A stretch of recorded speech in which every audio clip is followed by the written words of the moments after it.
Rafael Nadal, welcome to the program. Thank you. It's been about 2 years that you haven't been competing. How is retirement treating you? Very good, to be honest. You like it? No? Yeah. Yeah? I never was afraid of that. And Really? yeah, honestly, yeah. Okay, we'll get to that in a moment as well, because throughout the documentary, you're struggling with when to and whether to. Yeah, but in a way, because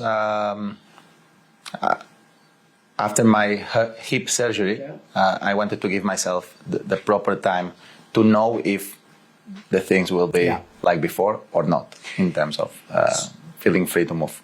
All the way at the end of the documentary, I was really taken by what you said. You said you stop being what you have been practically all your life. You go back to being just the person. This is, 22-time Grand Slam winner, 14-time Roland Garros champion. You go back to being just the person. What does that mean? No, because in some way, I think when you are in front of cameras almost every week in tournaments, in some way, I was lucky enough that I always came back home. When I came back home to my origins, I always have been treated the same way. So in some way, I never lost that real life that I named. But in the other hand, you are a successful athlete, you are famous, you receive a lot of attention from a lot of people. So in some way you are living not in a fake world, but it's a part of your world. Yeah. But I always considered that like a part of my life that it's going to end. You don't feel a hole inside? No. I mean, I enjoy it, of course. Because of that, I was able to enjoy so many unique experiences and privileges, without a doubt. But on the other hand, I always enjoyed being a little bit more just myself, my family, being from a small village, a different style of life. Well, it comes across, obviously, in this 4-part Netflix series. This is obviously your journey from being a kid player to where you ended up. We'll talk about whether you're the greatest, the GOAT. Are you the GOAT? No. Are you sure? I mean, in terms of numbers, no. Yeah, but in terms of, it was very clear in the documentary that you were holding on to your Roland Garros titles. You don't think anybody will beat that? I mean, if I did, why not? But why not another one can come and beat that? But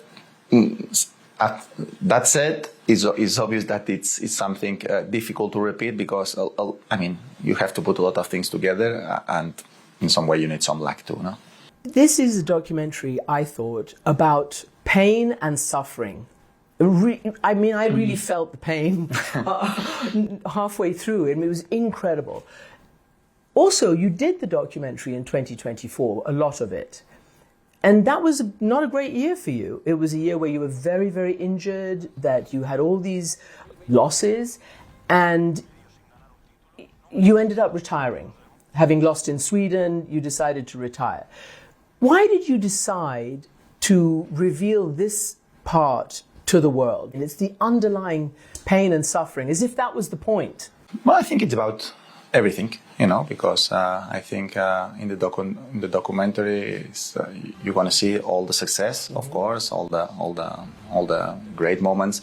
But on the other hand, you always going to see the suffering, all the things that you are going through to try to be successful.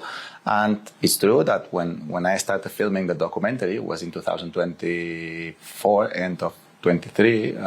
So it was after my hip surgery. So it was late on my career, very late. And of course, I came back from a situation that was very, very difficult. No, but I tried. And what I wanted to show in the documentary was my real life. And the real life is not only about playing Sundays, holding trophies on your hands, and good things. There's another part of real life in the professional athlete world, and that's my story. And it really is, and it's shown in excruciating detail. I mean, in 2005, when you were playing the match and you felt a crunch in your foot, and it turned out you had broken something, and it turned out that you had this very rare, is it called Muller Weiss? Yeah. You said, I'm devastated, I'm destroyed. This is in a car scene. You then had to wear an insole that, I don't know whether people knew about that, but to try to do everything you could to make it work. Tell me about that. What was it like having to play with that pain? Did you think you'd be able to have a long career after that? That was 2005. Probably that was the toughest part in my tennis career, because that was just the beginning.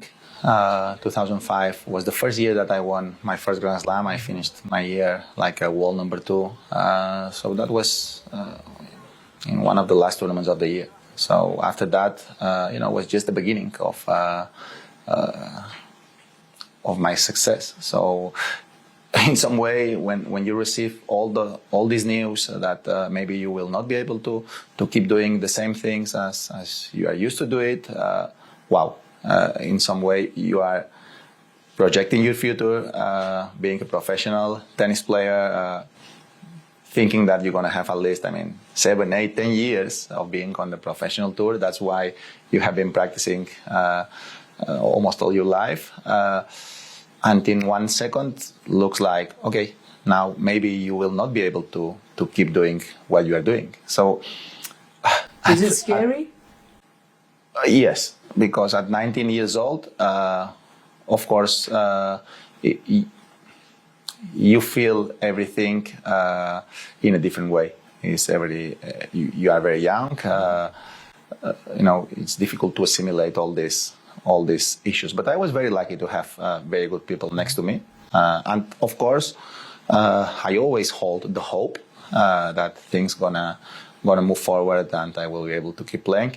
But the news for a couple of months haven't been positive. And at the end, it's true that we found a very drastic solution, but worked. And which was? Was a very aggressive insole. After 4 months looking for solutions, trying different things, was an insole that moved my foot 7 millimeters like this.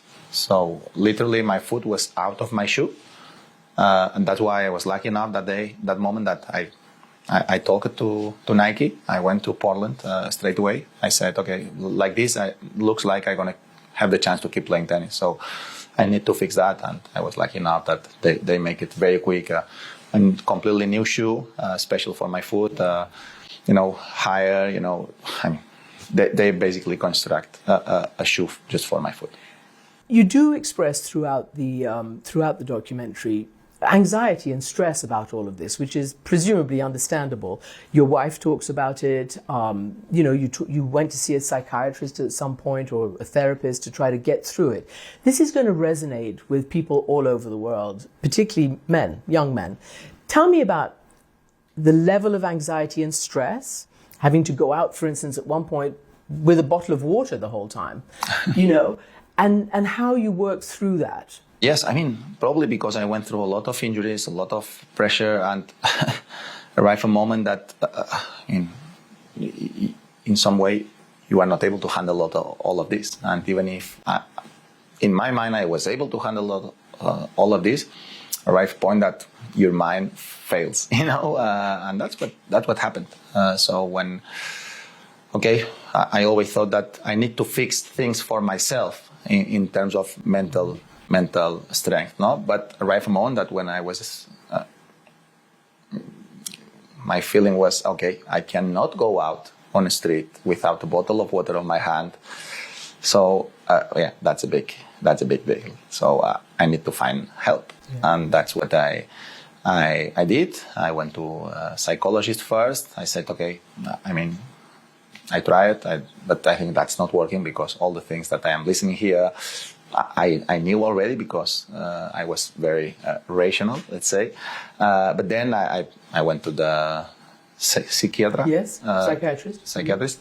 And then after that, I started with some medication for a while, and I was able to start feeling improvements, after a couple of months. And then, of course, that was for around a year. And then, of course, I recovered and never again. And then towards the end, I mean, when you were in 2022, I mean, you won your 14th Roland Garros. I was there. I interviewed you afterwards. Oh, yeah, it's true. I saw you limping into the interview room because you had to have injections in your foot. And that John McEnroe in the series says, "Oh my God, he can do it without feeling his feet. What's he going to do next? Blindfold himself and win?" It was extraordinary. It was an incredible handicap. How did your talent, your practice, your muscle memory allow you to be able to stay upright and in direction even when you couldn't feel your feet? Because in some way I think I was prepared for all these things. Because I went through a lot during all my tennis career. I played all my career with basically the navicular bone of my left foot break. I played with a lot of issues on my knees, so I had plenty of things. So I was used to this suffering. I was used to find always a way to keep being competitive and to find a solution, and to adapt my tennis and my competitiveness to any situation. No, and I think because I was educated a little bit like that since I was a kid. Talking about education, your main coach was your uncle Tony, very famous in tennis history, and everybody associates you with Uncle Tony. It seemed, though, he was very clear that you actually had to suffer to play. He, would not let you drink water for an hour during training or something when you were younger, try to get you used to it. In retrospect, was that the way to get the best out of you? To push you to the brink? For me, it worked very well. Yeah. I mean, that's all what I can say. No, I mean, every kid is different. Every human being have a different talent, and I had the talent to hold all this pressure. No, so I think if my uncle will see myself not ready to hold all this pressure, probably he will not do it. That's my point of view, and he did it because he wanted the best for me all the time. And of course, when you go to the limit, sometimes you cross the line. I was not always perfect. I was not always perfect. He was not always perfect, of course, but he always tried to do the things in the best interest of myself. Your rituals, I once asked you about it. A lot of people say it's OCD, whatever, and I asked you about your rituals when you won in Australia a few years ago. And you said, do you think I do this kind of stuff off the court? No, it's for me to feel in control and safe on the court. Tell me a little bit more about that, because you really do talk about it a lot in the documentary. You explain it. Yeah, because I think people approach that a little bit like a superstition, or that I need to do that. I mean, probably people, when they watch me do all of this on the court, they think that I am doing all these things in my real life too. And it's completely the opposite. I was very organized on a tennis court because probably all these issues helped me to stay focused and to don't think much on other stuff, not just stay a little bit on my bubble. No, to be honest, outside of the tennis court, I mean, you can talk with my people. I am not that organized. I don't have all these rituals, but that really helped me. It did. To stay focused on what I needed to be. Yeah, well, it worked. I mean, obviously the record stands. Can I ask you about, it worked for me when I was asking you about, the really intense training mentally and physically you underwent. There are young people coming up now. You can hear many of them, women and male players, saying, it's really intense. There's 11 months of the year of hard work and we're constantly pushing ourselves. Some are getting injured. Carlos Alcaraz is not playing, even he's pulled out of Wimbledon. He had caused some controversy or debate in the tennis world when he gave an interview that said, I actually like to go to Ibiza. I want to go dance. I want to take time off, from the grueling schedule of the off season. Do you think that's good? Everyone has a different personality. I did too. I was not a guy my life was not only tennis. Did you dance? I did. I went to Ibiza every single year with my friends. Yeah, that's true. But I mean, everyone needs to find their own space. I think it's some people needs more, some people needs less. But my life was much more than tennis. but I didn't want to project that to the world, because I didn't found interesting for the world that I was going to Ibiza, I was going to this or the other thing. No, I mean, he decided to make that public. I respect that. And it seems like it's working very well for him too, no? It does. He's doing unbelievably, but of course this is not a great year for him health-wise. He's injured. What advice? I know you're doing No, that, I think so tell me. you will have injuries. The professional athletes always will have issues, you know. Some players have more, like me. Some players have less, like Novak, for example, or other.